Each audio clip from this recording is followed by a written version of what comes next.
രണ്ടാം പിണറായി സർക്കാരിന്റെ ഭരണകാലയളവ് അന്തിമഘട്ടത്തിലേക്ക് കടക്കവേ PSCയെ നോക്കുകുത്തിയാക്കി പിൻവാതിൽ നിയമനത്തിന് നീക്കം.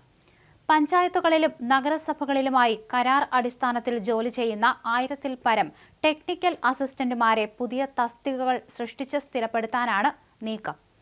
തദ്ദേശ വകുപ്പ് മന്ത്രിക്ക് CITU സംസ്ഥാന കമ്മിറ്റി നൽകിയ നിവേദനത്തിന്റെ അടിസ്ഥാനത്തിലാണ് വഴിവിട്ട നീക്കം.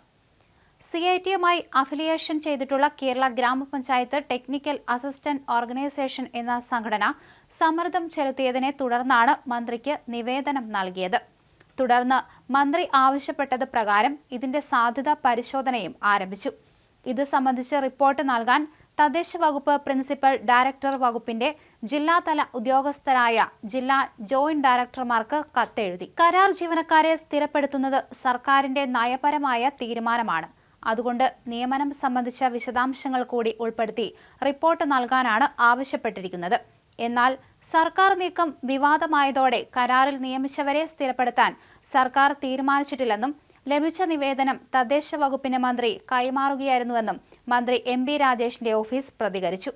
2012-ൽ പത്രപരസ്യം നൽകിയാണ് ഹാർഡ്വെയർ, സോഫ്റ്റ്വെയർ, നെറ്റ്വർക്കിംഗ് രംഗങ്ങളിൽ വൈദഗ്ധ്യമുള്ളവരായ സാങ്കേതിക വിദഗ്ധരെ അതത് പഞ്ചായത്ത് ഭരണസമിതികൾ നിയമിച്ചത്.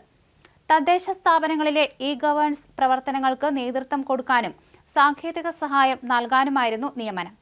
ഇൻഫർമേഷൻ കേരള മിഷന്റെ ജില്ലാ ടെക്നിക്കൽ ഓഫീസർമാരുടെ നേതൃത്വത്തിൽ എഴുത്തു പരീക്ഷ, അഭിമുഖം, പ്രായോഗിക പരീക്ഷ എന്നിവ നടത്തി അർഹരുടെ അടിസ്ഥാനത്തിലാണ് ഇവരെ തെരഞ്ഞെടുത്തതെന്ന് പ്രിൻസിപ്പൽ ഡയറക്ടറുടെ കത്തിലുണ്ട്.